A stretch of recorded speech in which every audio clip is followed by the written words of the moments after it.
Welcome to the 7 Easy Steps to the FAFSA, a student's guide to the free application for federal student aid. This guide is meant to help you complete the 2012-2013 FAFSA in 7 clear and easy-to-understand steps. We recommend you contact your financial aid office with any questions not answered by this tutorial. You will hear us refer to the Helps and Hints box on the right-hand side of the screen. This can be a valuable tool in answering any follow-up questions you may have during or after watching this tutorial. The FAFSA application can be found at www.fafsa.gov. Before completing the FAFSA, you and your parents, if applicable, should register for a federal student aid PIN at www.pin.ed.gov. Your PIN is used each year to electronically apply for federal student aid and get your federal student aid records online. Your PIN also serves as your electronic signature. Since it provides access to personal records, you should never share your PIN with anyone. To complete your 2012-2013 FAFSA, you will need your PIN number, Social Security number, driver's license if you have one, your 2011 federal income tax return, as well as current bank records and any investment in your name. If you are required to include your parents' information on the FAFSA, you will need to have their PIN number, Social Security numbers, 2011 tax return information, and any information regarding untaxed income received in 2011, as well as current bank statements and statements for any investments in their name. If you are a first-time FAFSA filer, you'll be required to complete all necessary fields on the FAFSA, but if you have previously completed a FAFSA, the renewal option will allow you to have certain information pre-filled, which will expedite the application process. Please note GRCC deadlines for FAFSA file completion are published online for each semester. Filing far in advance of the deadline is highly recommended. Note, it's acceptable to estimate income on your initial FAFSA and then update the information when your tax return has been filed with the IRS. The FAFSA application process is free of cost, and you should never pay to apply for financial aid or scholarships. Be wary of websites or organizations that charge a fee to assist you with the financial aid application process. Before we get started with the FAFSA, here are a few tips that could make completing the FAFSA much easier. It can sometimes be difficult to determine who qualifies as a parent on the FAFSA if your parents are divorced or separated. The parent whom you lived with the most during the past 12 months is a parent responsible for filling out the FAFSA. If the parent responsible for completing the FAFSA is remarried, your step-parent must also report their income and assets. Please apply early. You can estimate all income information on the FAFSA and then revise the information upon completion of your federal tax return. Don't wait until just prior to a deadline to file your FAFSA. Also, beginning February 1st, 2012, you can use the IRS Data Retrieval tool on the FAFSA to automatically import official IRS information for yourself and your parents. Enter your name on the FAFSA exactly as it appears on your Social Security card. Double-check all Social Security numbers, alien registration numbers, and dates of birth to ensure they are entered correctly. Incorrect information can result in delays or even cause your FAFSA to be rejected. The FAFSA can be confusing and frustrating, but there is plenty of help available. Your financial aid office is an excellent place to have your questions and concerns answered. Once again, thank you for watching 7 Easy Steps to the FAFSA. To get started, access the main FAFSA page at www.fafsa.gov. Please note this is a .gov website, and then click Start Here. To begin, enter your first name, last name, Social Security number, and date of birth. For an extra level security, you may use the virtual keyboard to enter sensitive information. You will then be prompted to choose which FAFSA you would like to complete. These directions are designed for the 2012-2013 FAFSA, beginning for the fall semester 2012. Next, you will be asked to create a password. This password will allow you to save your application and come back to it if necessary. The introduction page provides helpful topics regarding the FAFSA on the web process. You may select each topic for detailed information and then click Next. You are now ready to begin Step 1, which is information about you, the student. Earned a high school diploma or a GED prior to beginning college. If you will not have earned a high school diploma or a GED prior to beginning college, you need to select none of these. That ends Step 1. Let's move on to Step 2 to select the schools to which you'd like to have your FAFSA information sent. In section number 2, you will be asked to enter the Title IV school codes of the colleges to which you would like your FAFSA information sent. You can always add or remove colleges later if necessary. If you don't have the codes handy, you can use the search option. For each school listed, you will need to indicate whether you plan to live on campus, with your parents, or off campus. This section of the FAFSA will determine your dependency status. Generally, if you are under 24, not married, do not have dependent children who live with you and you support greater than 50%, or have not served in the U.S. Armed Forces, you are considered dependent for financial aid purposes. Students under 24 who have been in foster care, whose parents are deceased, or who were appointed by a state court to be under someone's legal guardianship may be considered independent. A yes answer to any of the dependency questions qualifies you as an independent student and allows you to skip the parent section. If you are married, as of the date you file your FAFSA, you will need to provide your spouse's information and financial information. Keep in mind that GRCC may request documentation to verify your independent status. If you answer no to all of the dependency questions, you are considered a dependent student and will need to provide your parents' information. Select I will provide parent information and you will be directed to the parent section. However, if you believe you have extraordinary circumstances that prevent you from providing parent information, you still have the option of submitting your FAFSA by selecting I am unable to provide parent information. If you select this option, your FAFSA will be considered incomplete, no family contribution can be calculated, and GRCC may ask you for further follow-up.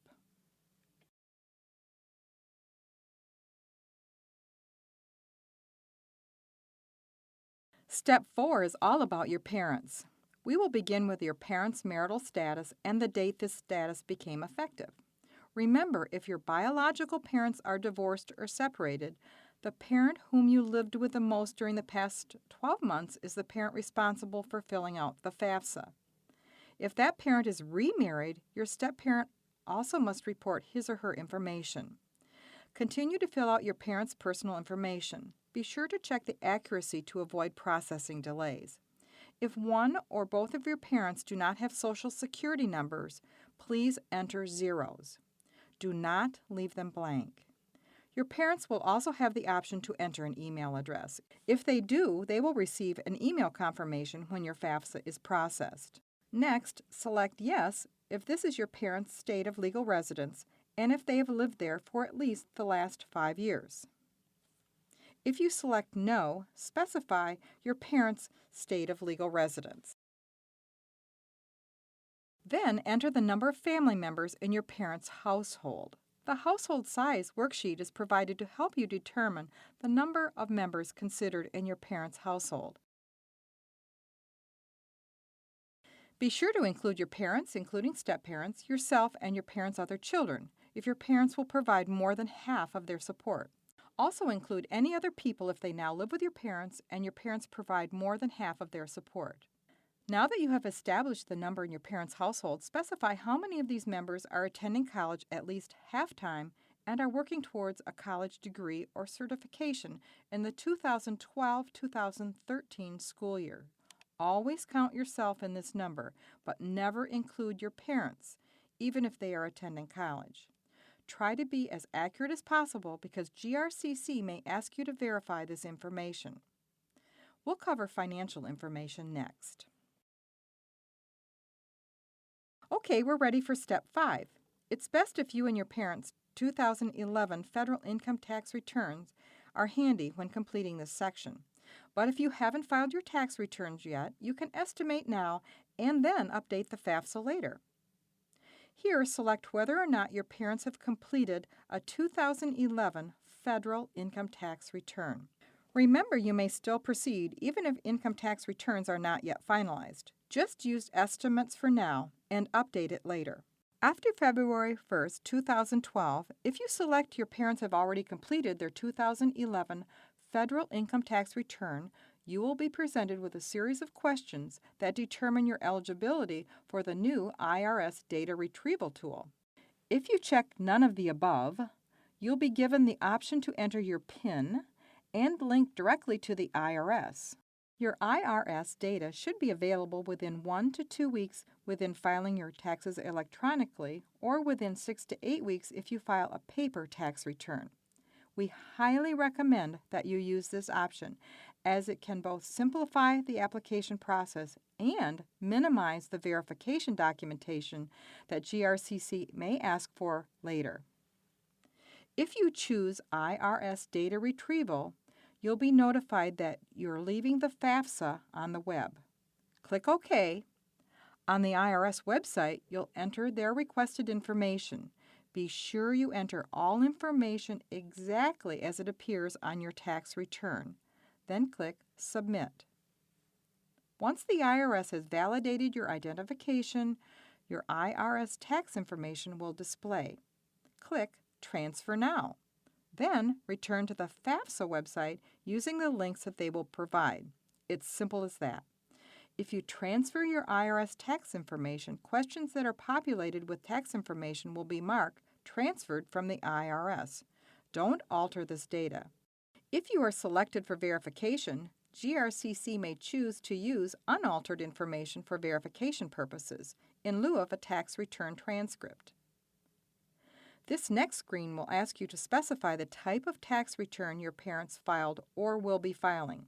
Keep in mind that if you use the IRS data retrieval tool, many fields will already be populated. The following questions refer to items found on your parents' tax returns or W-2s. Line items will differ depending upon the type of tax return that your parents use. Let's go through an example. This question asks for parents' adjusted gross income or their AGI. Depending on what type of return your parents filed, the information may be found in different places. If your parents filed a 1040, their AGI will be found on line 36. If they filed a 1040A, you'll find the AGI on line 21. If they filed a 1040EZ, it will be on line 4. The next question on the FAFSA asks for the amount of your parents' wages in 2011.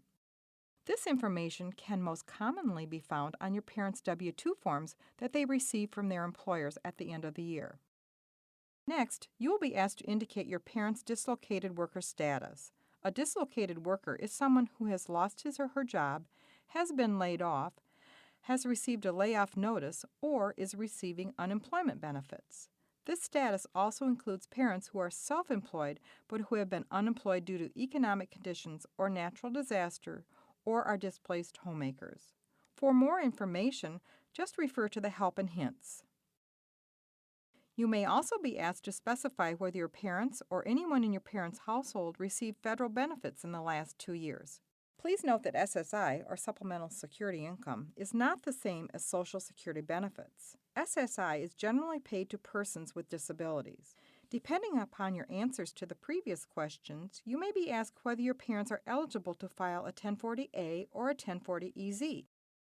Parents who are self-employed, itemized deductions, or make over $100,000 are generally not eligible to file a 1040A or a 1040EZ. If you're unsure, it's okay, just select Don't Know. Continue to fill in your parents' tax information on this next screen. Be aware people commonly report their income tax amount incorrectly. If your parents filed a 1040, the amount they paid in income tax will be found on line 55. If they filed a 1040A, income tax will be on line 35. Lastly, if they filed a 1040EZ, the income tax will be on line 10. This question asks for your parents' additional financial information and annual untaxed income. Make sure you read each line carefully and use the annual amounts from 2011. Only report child support paid for children not included in your household. Payments to tax-deferred pension and saving plans are found on box 12 of your parents' W-2s. Be sure to follow the instructions provided in the Helps and Hints box. Let's go through just a couple more examples. For the IRA deductions, add box 28 and 32 if your parents filed a 1040, or use line 17 if they filed a 1040A. For tax-exempt interest, use line 8B whether they filed a 1040 or the 1040A. These questions are not found on your parents' tax return. You should ask your parents now if they received child support, living allowances, veterans' non-educational benefits, or other untaxed income such as workers' compensation or disability. Make sure not to include any other untaxed income. You may then be asked if your parents' assets exceed a specific amount. The amount is determined by the other information you previously entered and will differ from student to student. If you answer yes, you will need to provide some information about your parents' assets. The amount you report should reflect the value as of the day you file your FAFSA. Report the total current balance of all cash, savings, and checking accounts held by your parents. You will also be asked the net worth of your parents' current investments. Investments include real estate owned other than the home of your parents, trust funds, money markets, mutual funds, stocks, bonds, and CDs. Parents' investments also include educational savings accounts, such as the 529 College Savings Plan, even if they are under the student's name. Do not include the value of your home your parents live in, life insurance, or qualified retirement plans. In this last question, report the net worth of your parents' business or farm. Please check the helpful hints for these questions. We've now covered your parents' financial information, and we'll move on to yours. This first question asks you to specify if you have or will complete a 2011 federal income tax return. If you have completed an income tax return, you will be given the option to use the IRS data retrieval. The next screen will ask you what type of return you have or will file. If you selected Will File, you can estimate your income information now and then update your FAFSA later. If you will not file a tax return but worked in 2011, you will still need to provide your W-2 information. However, if you did not earn any wages in 2011 and did not receive a W-2, simply enter a 0. The following questions refer to items found on your tax return. Line numbers will differ depending upon the type of tax return you filed. Be sure to follow the instructions provided in Helps and Hints and pay special attention to the line numbers. This question asks for additional financial information on untaxed income. Make sure you read each line carefully and use the annual amounts from 2011. Check all that apply and provide the annual amounts. Remember, line numbers will differ depending upon the type of tax return filed, so be sure to follow the instructions provided in the Helps and Hints section. You should report living allowances, veterans' non-educational benefits, and other untaxed income, such as workers' compensation or disability, and any money received or paid on your behalf. Be sure to not include other untaxed income. We will now move on to your asset information. The amounts reported should reflect values as of the day you file your FAFSA. Report the total current balance of your cash, savings, and checking accounts. This next question asks for the net worth of your current investments. Please check the Helps and Hints box, and you will find out the answers to this question. Okay, the most difficult part is all over. Let's continue on to Step 6 for more information on signing and, most importantly, submitting your FAFSA.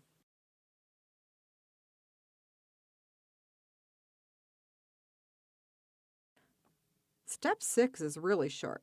If you are the student, the spouse, or the parent, you should answer no to this question. Only someone completing the FAFSA on behalf of the student and parent should answer yes to this question. That would be like a professional counselor or somebody completing the FAFSA for you. Now it's time to sign your FAFSA. This is the section where you'll add your PIN. If you don't have your PIN, or if you forgot it, you can click Apply for a PIN or I forgot, I don't know my PIN.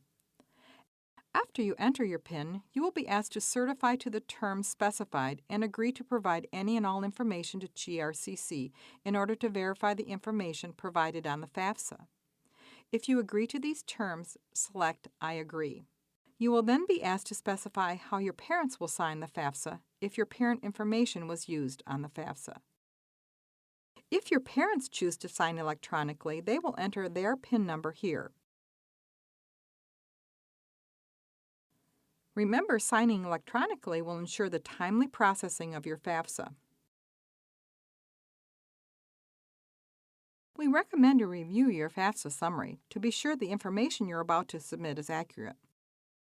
Once you have reviewed your application, simply click Submit My FAFSA Now. After submitting your FAFSA, you'll get a confirmation page. We suggest you print out this page for your records. Once your FAFSA is processed, your student aid report will be sent to the email address provided in the FAFSA in about a week. If you did not provide an email address, a paper student aid report will be mailed to the address provided on the FAFSA, which could take up to 6 weeks. Also remember, if you used estimates to your financial information, you'll definitely want to log back into the FAFSA to update your information after you and your parents have filed your taxes. The IRS Data Retrieval Tool is the easiest way to do this and should be available to you in just a couple weeks after electronically filing your tax return. Remember to contact GRCC Financial Aid Office if you have any questions. The GRCC website contains many important details on financial aid policies and procedures. Your online Student Center will be a resource to see the latest updates on any information needed from the Financial Aid Office. You should check your to-do list on your online Student Center frequently. The processing of FAFSAs at GRCC for the 2012-2013 academic year will begin mid-February 2012.